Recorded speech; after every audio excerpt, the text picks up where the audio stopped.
हमारे भारत की एक बड़ी सुंदर परंपरा रही है कि शिष्य प्रश्न करता है और गुरु उसका समाधान करता है। गीता क्या है? गीता में अर्जुन की जिज्ञासाएं और भगवान श्री कृष्ण उसका समाधान कर रहे हैं। श्रीमद् भागवत में क्या है? परीक्षित की जिज्ञासा है, श्री सुखदेव जी मुनि समाधान कर रहे हैं। और यहाँ राम कथा में एक जगह नहीं, कई जगह राम कथा चल रही है। एक कहाँ चल रही है? कैलाश में। कैलाश में स्वयं कैलाश क्या है? बोले कैलाश ज्ञान है। और यहाँ पर शंकर भगवान स्वयं माता सती को प्रभु राम की कथा सुना रहे हैं। नीलगिरी की पहाड़ियों में स्वयं काकभूषुंड जी गरुण जी को कथा सुना रहे हैं। और ये नीलगिरी की पहाड़ी क्या है? बोले भक्ति का स्थान है। और जहां गंगा जमुना सरस्वती का मिलन हो वो प्रयागराज, बोले वो सत्कर्म का स्थान है। और इस सत्कर्म के स्थान पर याज्ञवल्क्य जी भरद्वाज मुनि को कथा श्रवण करा रहे हैं। और तुलसीदास जी स्वयं अपने चित्त को प्रभु राम की कथा सुना करके धन्य कर रहे हैं। और यहाँ देवास में भी तो माँ कैला देवी के प्रांगण में बैठ के हम सब कथा श्रवण कर रहे हैं। तो यहाँ भरद्वाज मुनि ने कहा, प्रभु मेरे मन में कुछ संदेह उत्पन्न हो गया, ये राम कौन है?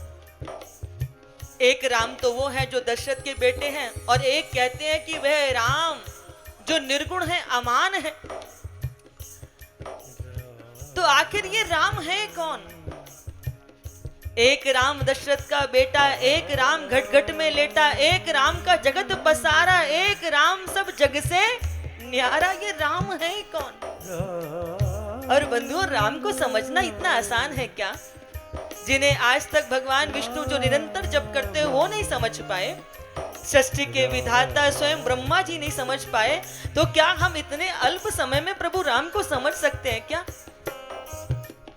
जिस राम के नाम को स्वयं शंकर जी हर पल सुमिरन करते हैं, अगर वो निर्गुण है तो फिर वो सगुण कैसे है?